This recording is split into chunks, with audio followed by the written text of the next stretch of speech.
كنتي من الناس مهدي مزواري اللي رفعوا شعار ارحل في وجه وزير الشباب والرياضه السابق محمد أوزين. اش بغيتي في مسكين في السيد؟ اش بغيتي فيه؟ حرام عليك.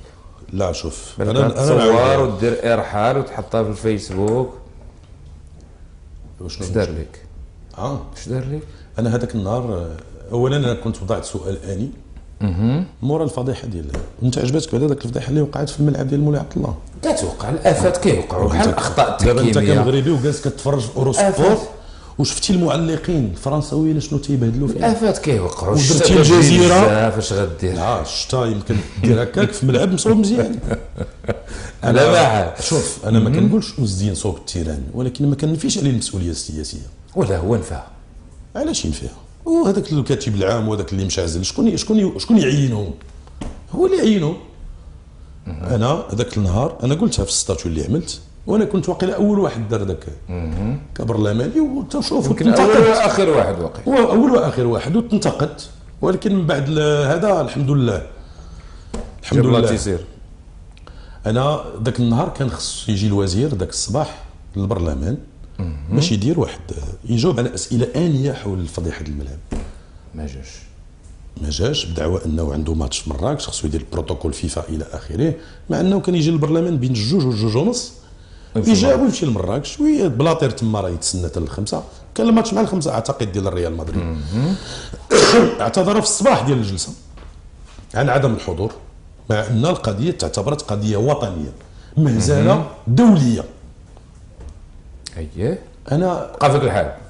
ماشي بوحدي اللي بقى فيا الحال، انا بوحدي اللي قدرت نعبر بداك الطريقه، اما المغاربه كاملين بقى فيهم الحال.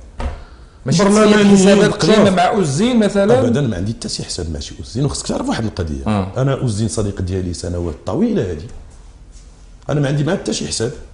يمكن بعض الخلافات في التدبير ديالو للقطاع ما تنخبيهمش، ولكن شخصيا بالعكس ما عندي حتى شي حساب مع السي محمد.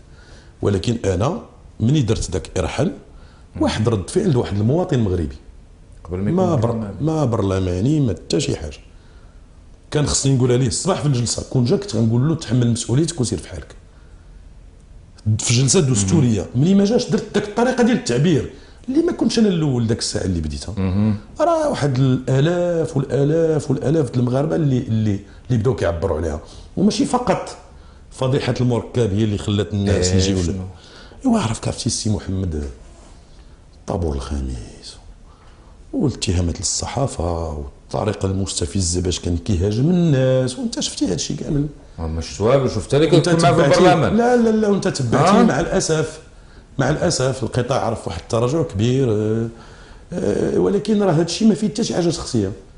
انا درت واحد الطريقه اللي انا ما سمع مني حتى واحد، ولكن راه التقارير اللي جاو خلاو جلاله الملك ياخذ ذاك القرار باعفاء السي محمد أوزين. كاين اللي كيقول دابا ها هو مشى في حاله أوزين، واش ما كانش خاص المساءله القضائيه؟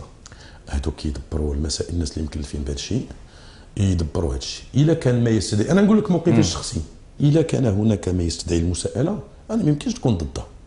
انا مع بناء دوله القانون، خصنا نفضيو مع هذا الشيء ديال عدم المحاسبه، ولكن الا ما كان ما لا يدعو الى ذلك خصنا ما نتحاسبوا. الا كانت فقط غير المسؤوليه السياسيه ديال أوزين هي اللي اونجاجي، راه خدا العقاب على المسؤوليه السياسيه.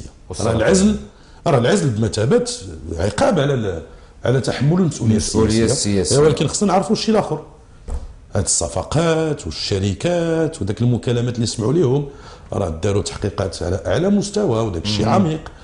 حنا باقيين ما عندناش الخبر ديال داك الشيء اللي وقع. شكون انتظار يكون الخبر؟